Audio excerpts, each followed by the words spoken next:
नमस्ते प्यारे बच्चों।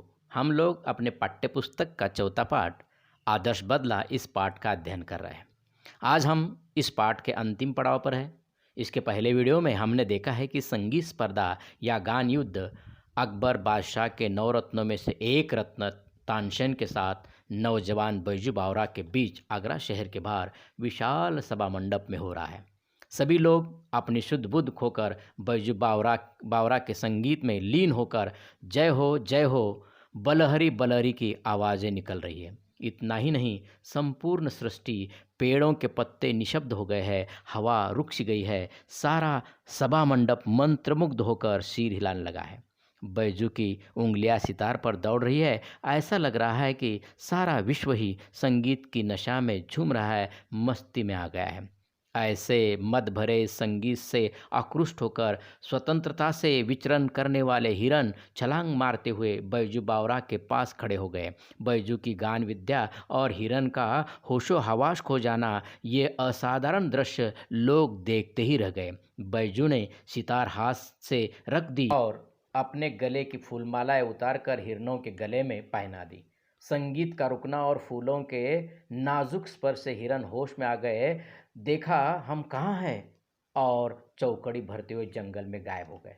तब बैजू ने तानसेन के सामने प्रश्न किया कि आप अपने संगीत विद्या से उस हिरन को दोबारा बुलाकर मेरी फूलमालाएं लौटा दो, तो मैं समझूं कि आप संगीत विद्या जानते हैं। यहाँ तक हमने देखा है। आगे हम प्रकट वाचन करते हैं। पृष्ठ क्रमांक 19 पर देखिए या अपने स्क्रीन पर देख लीजिए।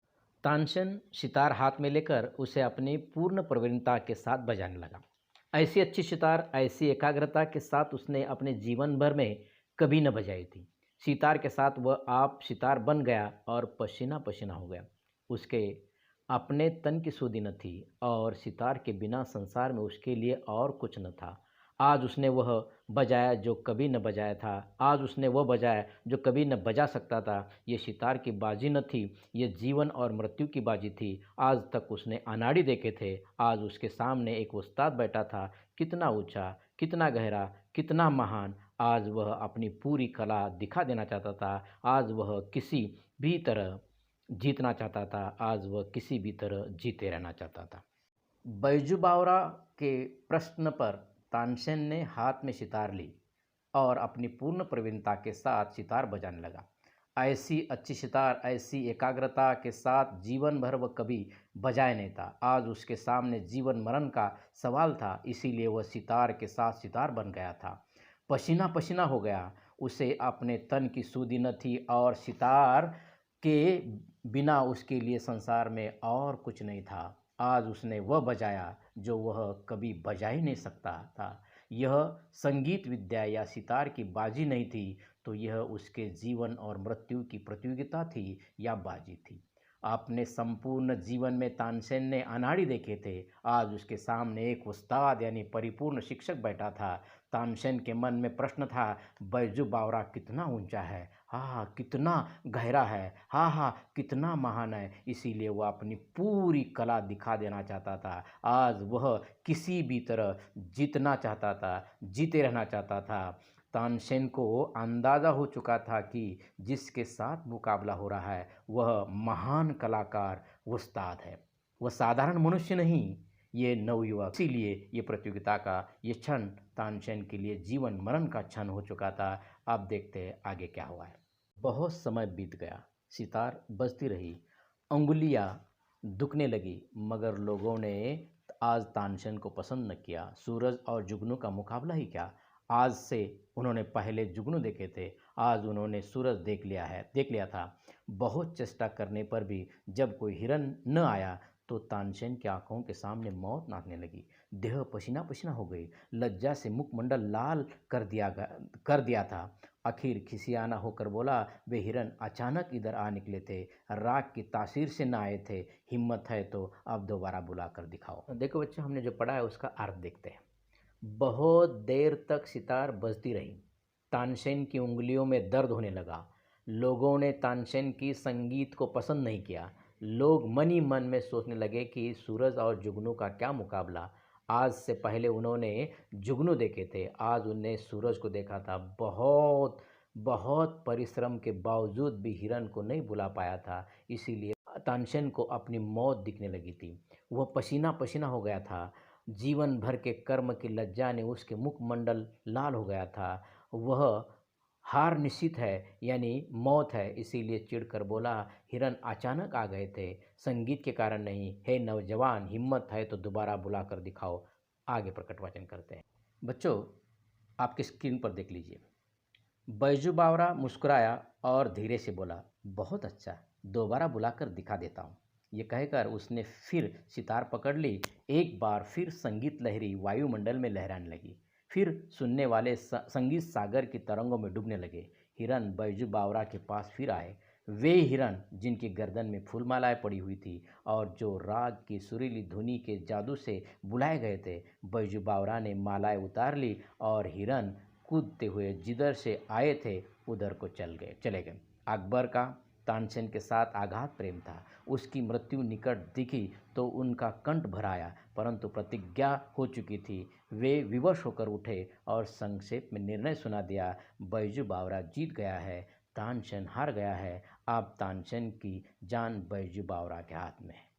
बच्चों, अब इसका अर्थ देखते हैं। बैजू बावरा तानसेन की अवस्था पर मुस्कुराया और धीरे से बोला, बहुत अच्छा, दोबारा बुलाकर दिखाता हूँ। ये कहकर सितार उठाए और बजाता रहा। संगीत के लहरें वायुमंडल में लहराने लगी। फिर एक बार सुनने वाले संगीत सागर की तरंगों में डूबने लगे। वही हिरन जिसके गले में फूलमालाएं थी बैजू के पास आ गए थे। बैजू बावरा ने हिरन के गले की मालाएं उतार ली। हिरन कूदते फांदते जंगल की ओर चले गए। बादशाह अकबर का तानसेन पर बहुत स्नेह प्यार था। उसकी स्पष्ट रूप से हार को यानी मृत्यु को देखकर बादशाह का गला भर आया था, परंतु प्रतिज्ञा हो चुकी थी। वो विवश होकर संक्षेप में निर्णय सुनाया, बैजू बावरा जीत गया है, तानसेन हार गया है। अब तानसेन की जान बैजू बावरा के हाथ में है। आगे देखते हैं। बच्चों, आप अपने स्क्रीन पर देखिए। तानसेन कांपता हुआ उठा, कांपता हुआ आगे बढ़ा और कांपता हुआ बैजू बावरा के पाँव में गिर पड़ा। वह जिसने अपने जीवन में किसी पर दया न की थी, इस समय दया के लिए गिड़गिड़ा रहा था और कह रहा था, मेरे प्राण न लो। बैजू बावरा ने कहा, मुझे तुम्हारे प्राण लेने की चाह नहीं है। तुम इस निष्ठुर नियम को उड़वा दो जो कि कोई आगरे की सीमा के अंदर गाए, अगर तानसेन के जोड़ का न हो तो मरवा दिया जाए।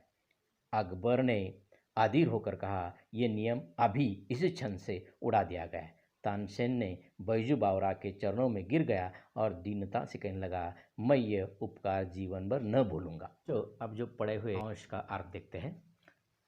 यह निर्णय सुन तानसेन कांपता हुआ उठा और बैजू बावरा के पैर पकड़कर जीवन की भीख मांगता रहा। जिसने जीवन में किसी के प्रति दया न की थी, आज वही दया के लिए गिड़गिड़ा कर कह रहा था कि मेरे प्राण न लो।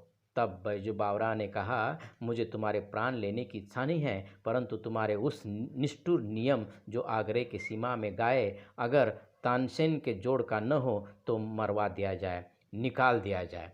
अकबर ने अधीर होकर कहा, अभी इसी क्षण से ये नियम उड़ा दिया जाता है। तानसेन बैजू बावरा के चरणों में गिर गया और दीनता से कहने लगा, मैं ये उपकार जीवन भर न भूलूंगा, क्योंकि तानसेन को जीवन दान मिला था, इसीलिए वह बैजू बावरा के प्रति कृतज्ञता व्यक्त कर रहा था। अभी तक तो राग विद्या के घमंड में तानसेन तो निष्पाप जीवों को मृत्युदंड की सज़ा सुनाकर आनंद उठाता था, लेकिन जब खुद की बारी आई तो मौत का सामना करने की, तो तब गिड़गिड़ाकर जीवन की भीख मांगने लगा। तब बैजू बावरा के द्वारा हरे हुए तानसेन को जीवन दान दिया गया है। आगे पढ़ते हैं।